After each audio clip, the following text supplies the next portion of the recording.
This is the New York State of State Cannabis Report brought to you by Saki Fenderson, and shout out to the Cannacultural Association as well. Saki, take it away. Let people know who you are, what you do. You do some awesome work, so I appreciate your time in doing this. Hello, everyone. My name is Saki Fenderson. I actually am co-founder of an organization called TLBK, formerly known as Tainted Love Brooklyn. I am here kind of stepping in for Cannacultural, formerly Cannabis Cultural Association, just to give you all a state of the state.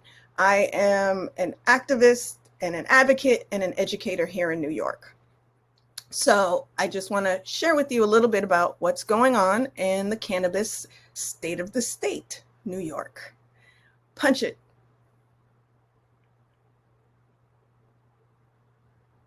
So just to give a little brief history of what cannabis legislation has been like here in New York, I want to start by saying, unlike other states that have cannabis legalization, New York is not a referendum state. So that means that it has to go through our legislative process. That means that it either first gets introduced into the budget by the governor, and that means that a bill, a law, an act is passed by our elected officials with the state budget. Or it's presented as a bill that is sponsored by an assembly member or a senator. A lot of times it's a co-sponsored project, and then that has to be approved, voted on and approved by our legislators before the end of their session, and then it is either vetoed or signed by our state governor. Okay, so just to go back to the brief history of cannabis legislation directly, this is not exactly a piece of legislation, but it is a political point. Back in 1944, Mayor Fiorello LaGuardia of New York City got with the New York Medical Association. That is not correct. New York School of Medicine. And they did a report in response to the Marijuana Tax Act of 1937, which is basically our current cannabis prohibition laws. Okay. And that was released in 1944. And that piece of very intense, because they started this in 1937 and they released it in 1944. This very intense medically researched document basically contradicted the prohibitive and not exactly accurate destruction of marijuana and hemp, but marijuana and hemp as part of our society in the United States. In 1977, New York, we're going to jump all the way to the 40s. Let's just imagine 30 years of prohibition in New York State. In 1977, New York decriminalized marijuana. This was actually in direct response to mothers who did not want their children to suffer felony charges for marijuana possession. And these mothers were white. And there were several children, young people, who were arrested during a Grateful Dead concert with possession of marijuana, and this would have, in effect, ruined their careers. So 1977, marijuana was decriminalized. Not the smoking of it in public, but the possession of it was decriminalized. Now we jump ahead another 20 years to 1997. The Compassionate Care Act was first introduced to the New York Assembly. The Compassionate Care Act came off of the heels of the medical proposition that was passed in California, which was basically, as we know, the medical marijuana movement that has brought us to this day of cannabis legalization. That act kept coming back over and over and over and over again and was not passed until, I'm going to jump ahead a little, guys. That act was not passed until 2014. So again, it was introduced first in 1997. It did not pass until 2014. So in 2014, our state Senate and our state assembly voted and passed for the Compassionate Care Act. This was an election year for our governor Andrew Cuomo. In that year, he accepted their vote, but made huge changes to the bill, and which he's allowed to do. And then that was enacted. And in 2016, our first dispensaries were open. In 2013, the Marijuana Regulation and Taxation Act, which we know as MARTA, for just sweeping cannabis reform in the state, including, what do we call it? We'll call it adult use, including adult use for the state. So legislated, legal, taxed cannabis use for the state of New York. So that was first introduced in 2013, and that was introduced it was introduced and sponsored by Liz Kruger in the Senate and Crystal Peoples-Stokes in the Assembly. They worked with community leaders, including the Drug Policy Alliance, to make sure that this bill not only did sweeping reform in terms of taxation, medical program. We currently have a hemp program. Those are my kittens running around in the back.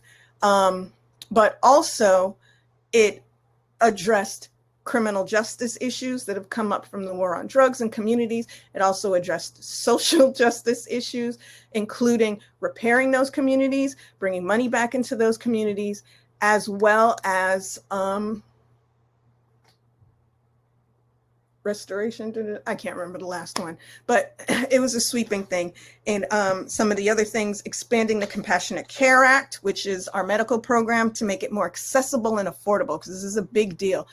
Compassionate Care Act passed in 2014, but as I said, we had huge adjustments made by the governor. So we only have 11 operating dispensaries in the entire state. You can get certification through doctors in the beginning of the program. It was very limited. We couldn't have access to witch doctors. So accessibility was low. There are very few dispensaries in lower income communities as well as communities of color. And it's extremely cost prohibitive. And as of right now, there is no access to cannabis flower in the state. But we'll get to that later.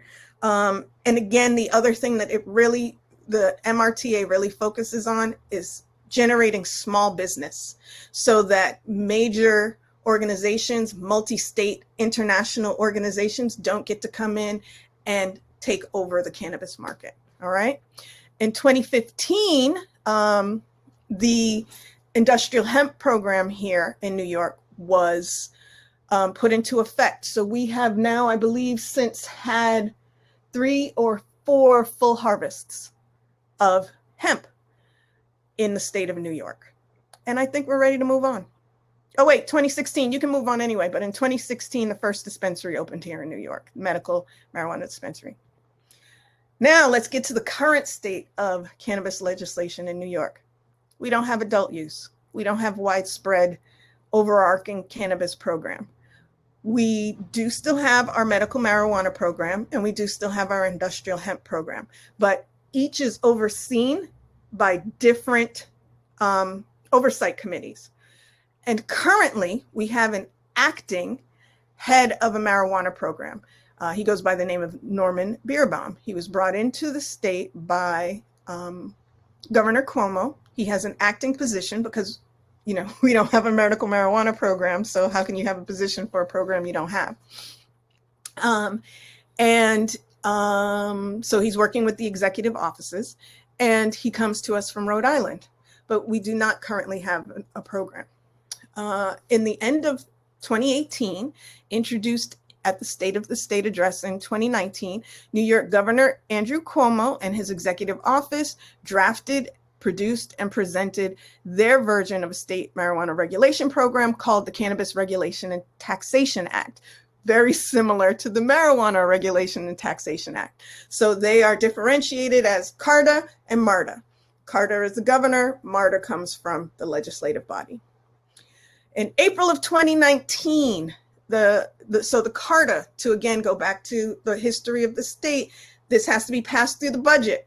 This goes through the legislative body, they make changes, or they say, no, we don't want to do it.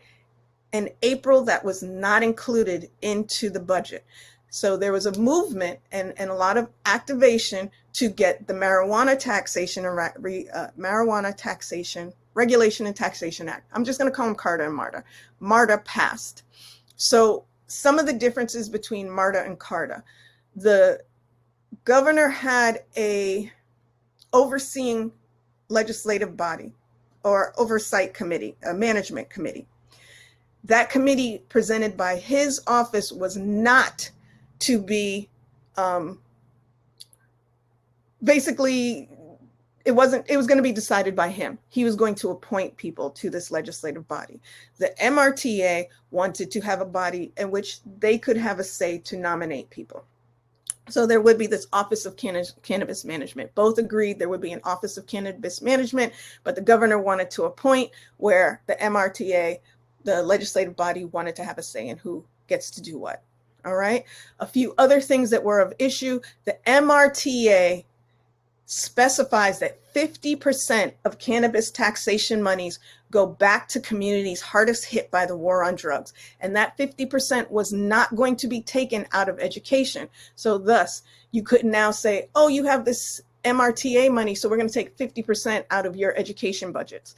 It was solely supposed to go back in for re-education, education. There was money put in that would go to law enforcement, science, researching the plant, as well as health issues, all the way around drug education programs, as well as incubator programs, business programs. So if people wanted to go into the cannabis business, the state had programs for that with zero interest, low interest to no interest loans.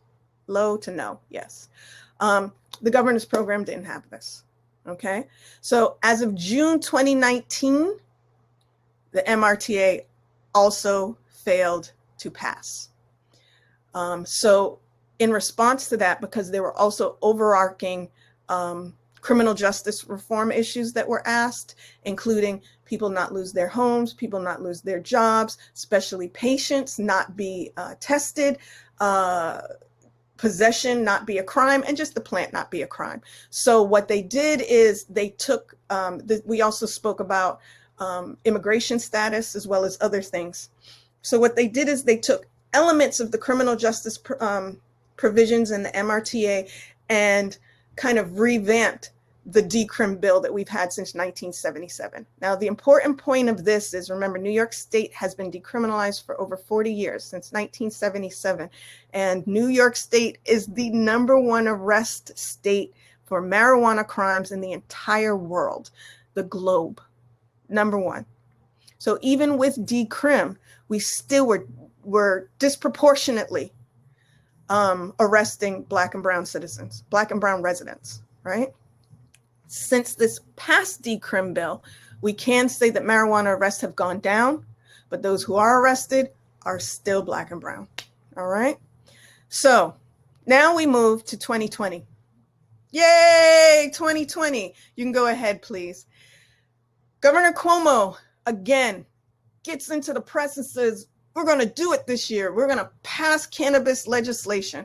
And he represents the CRTA in the budget. Needless to say, April comes around, and by March, we're all hit with quarantine. By March, we know about Corona and COVID, and the pandemic has hit this country, and especially the state of New York, hard.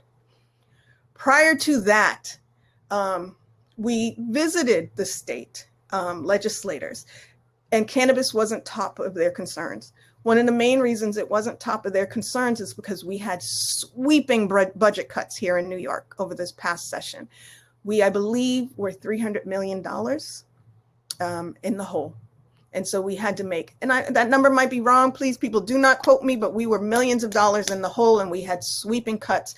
So it was not a concern. Now, so again, needless to say, the CRTA was not passed in the budget. However, the conversation about potential cannabis legalization still continued. The governor himself said it's not dead yet, it could still happen. But June came, and justifiably so, the discussion was not high. We had the highest death rates in the country here in New York. And so the eye wasn't on cannabis. And it didn't pass again. So here we are in September 2020. And what do we have? We still have our medical program. Our medical program still has serious access, financial access, physical access, plant access issues. For a while this summer, we were allowed plant. Curaleaf invented these pods, these tamper-proof pods, where the plant would be in, you get these pods and it'll be like, bloop, break glass here, you can get your flower. New York State's Department of Health oversees the medical marijuana program. As such, to get the use of plant, they made basically they said, any complaints we have, we shut the whole program down and investigate. We don't investigate, then shut the program down. So I believe it was 2 weeks ago, a complaint came into the New York Department of Health, the first and only complaint. And the complaint was that the buds were too big in these flower pods. So that means over 125 patients, over 125,000 patients now do not have access to the plant. They can have access to concentrates, they can have access to certain edibles, meaning lozenges, and I believe a few other edible programs, but not the flower. So we are back to where we were, where we have a more expensive way of accessing the plant, as well as something that doesn't work as well. Kittens again, knocking papers over, that doesn't address the needs of most of our, or a lot of our patients, right? The hemp program still remains intact. We do still have growers. Our production of CBD here in the state, in terms of producing the plant into what we expect here, or what we sell here, extracts, is overwrought. A lot of work goes out of state, as well as testing. A lot of that is out of state. We cannot grow here in, I don't know if that's for me, we cannot grow, patients cannot grow their own plants here in New York State. And the governor's program absolutely does not want the application of home grow. And I believe the MRTA has also made a concession and taken home grow off of their list. But one of the things we're fighting for, because it's not, of course, in the media, a lot of conversation from legislators about, will we bring back the possibility of cannabis legislation, legalization here in New York? One of the things that advocates here and activists here are really fighting for is making sure that this money goes back to the communities that were hardest hit. We do not want it to be commerce over community. We want patients to have access and it be affordable. We want more access for patients. And again, it be affordable quality product. We want to make sure that there is business development here. Small business gets attention here. I understand that major organizations have been here since 2016 in a medical market that has not been completely lucrative, and that they want that crack at, not that crack, but they want that first crack at that money. But let's remember, please, let's remember that communities hardest hit have also paid that dues. They've paid their dues. They've paid it with blood and money and broken, sorry, cat just knocked something over again, and broken futures and opportunities. So that investment has been made financially by those departments as well. So we really want to make sure that we're not looking at legislation that does commerce over community and commerce over care. I think I got one more slide. Two more slides. So I'm real big on action points. I come from a family of activists. So I'm all about questions and what to do next, but I also want to make sure people leave with action points. So if you want to know what you can do from here, what we can do to improve the program, because there's lots of questions, but what can be done? We need to free the flower. I am a huge believer personally, because I do education. I do education about the plant and how it works with our bodies and how to best effectively use the plant with our bodies. We need to free the flower. We need to free the flower for the patients, but we need to remember that this plant is a medicine first. And if we're talking about something being a medicine, then we need to make sure we have access to it in its raw and pure form. And that's the flower. So patients and patient advocates have been asking that if cannabis flower is what works best for you, if you believe cannabis flower is something that should be an option for our patients, contact New York State's Department of Health. There is a phone number here, and I'm going to read it slowly. So if some of you are taking notes, you can get it. That number is 844-863-9312. And if you are not a jabberer like I am, you can email mmp, Mary Paul, at health.ny.gov, G-O-V, health.ny.gov. We also suggest, I know I put or here, we also suggest that you also contact New York State's weed czar. His name is Norman Birnbaum, B-I-R-E-N as in Nancy, B-A-U-M. And his email address is Norman Birnbaum at exec.ny.gov.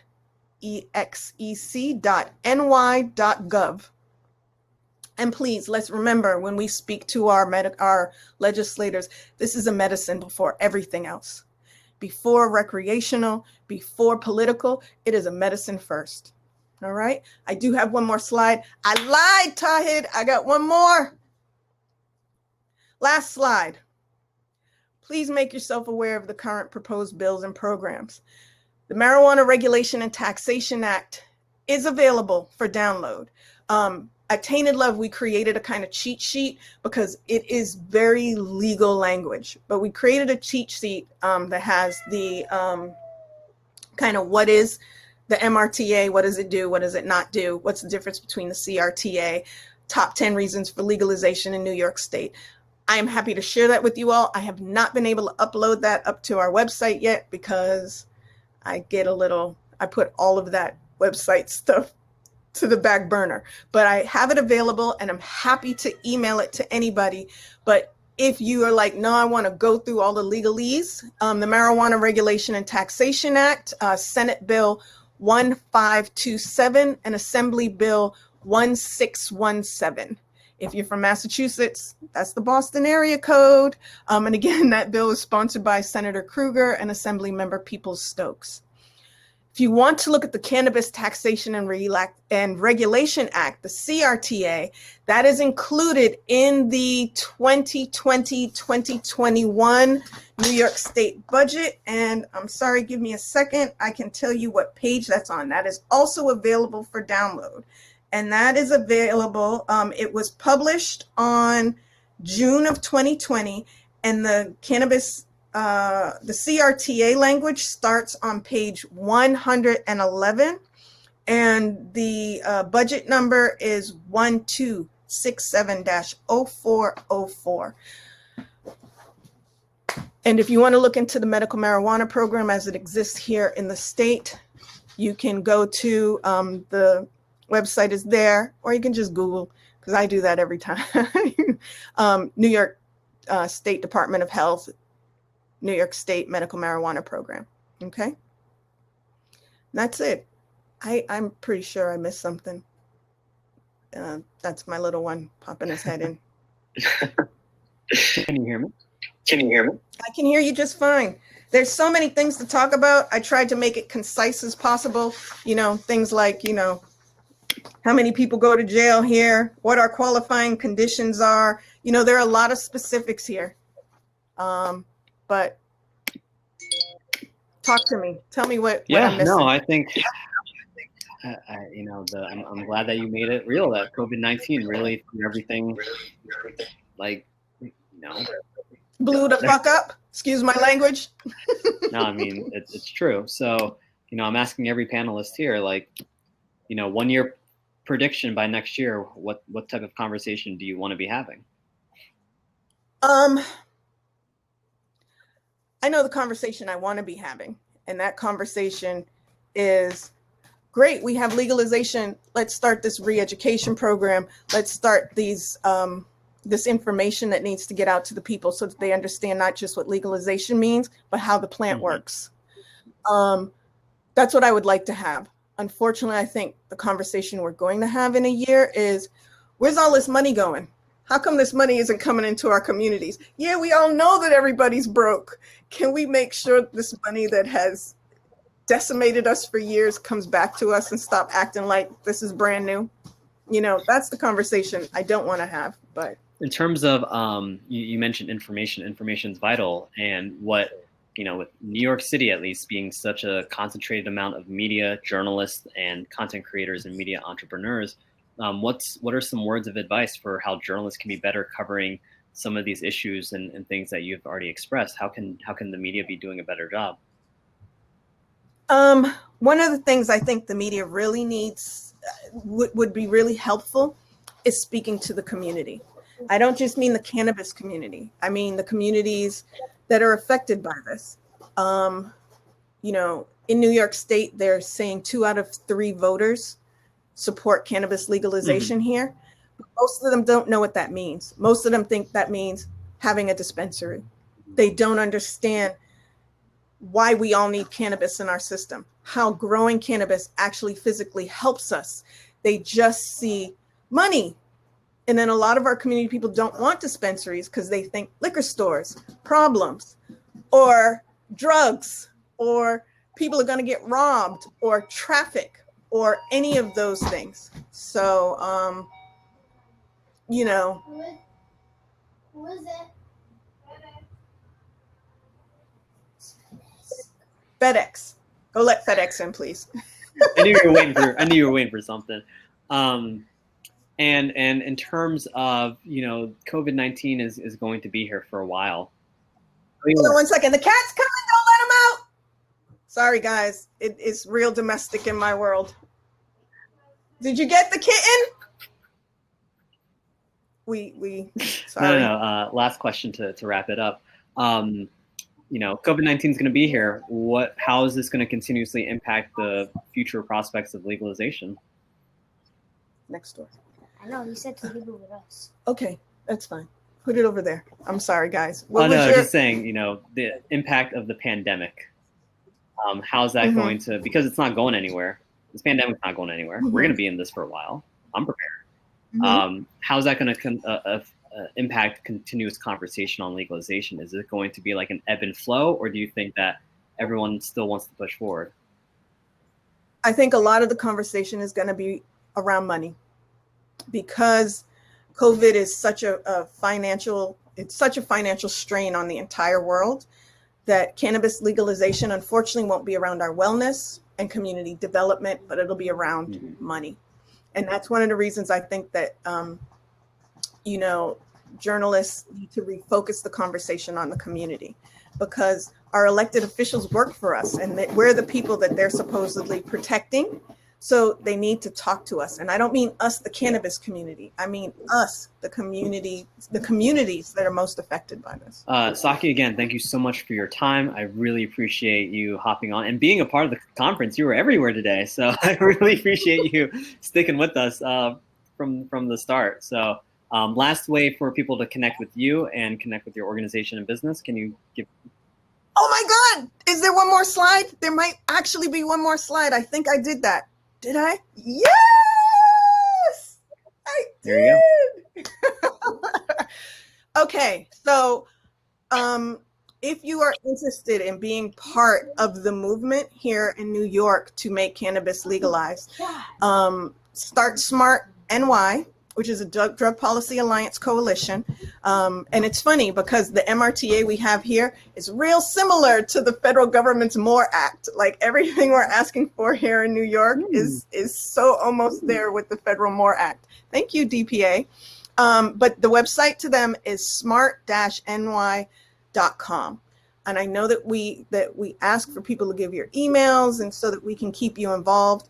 One of the things I would suggest instead of contacting Start Smart directly is look at who the organizations are that are part of the coalition and go to them directly. A lot of them are already working in the issues that concern you, whether it's criminal justice, social justice, the business of weed, but go to those organizations because DPA is actually pretty small and overtaxed. And these other organizations can plug you in. If you say, hey, Vocal New York, I'm really concerned about marijuana legalization, they'll be like, boom, here's all the times we're going to Albany, right? So that's probably more effective. So I say utilize that website to find out who is doing the work. As I said earlier, I'm here to give the state of the state for Cannacultural, which was formerly known as Cannabis Cultural Association, and their email address is up there, cannacultural.org. They are a nonprofit organization. They actually were part of the lawsuit against former Attorney General Jeff Sessions. Now they're just suing. And I think Leo Bridgewater was on here somewhere. He was also the people who do the complaint. My legalese is gone right now.